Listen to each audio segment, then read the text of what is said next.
I found this place on Yelp. I've never been here before, first time, and I'm looking for yarn and thread and textile-y things.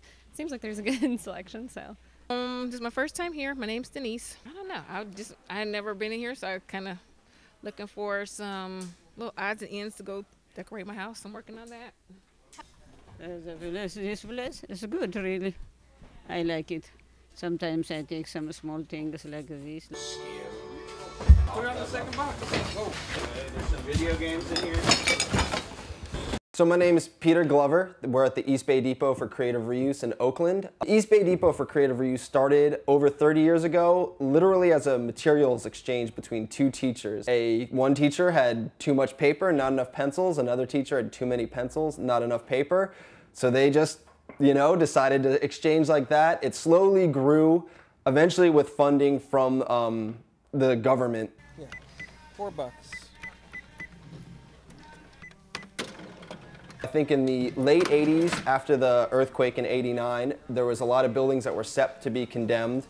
And the city of Oakland offered one. Basically, if we were willing to assume the risk of being there, we could use it as storage facility and then open it to the public. That was on 60th Street, and that's where it first became the East Bay Depot for Creative Reuse that you see now.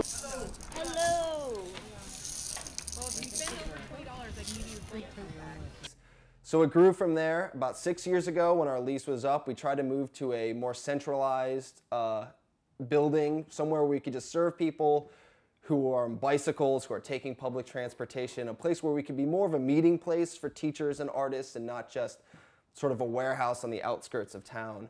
And since then, it's just taken off, where nowadays we serve well over 200 people a day. Some days it's double that on weekends. We have different branches of the organization, not just the store, but we do educational outreach where we teach reuse and recycling through simple art projects with egg cartons and milk cartons and stuff like that, generally for younger kids. And we also have a humanitarian aid arm that a lot of stuff that we don't deal with in the store, like clothing, medical supplies and crutches, blankets, stuff that we don't resell, we still have the opportunity to get those materials.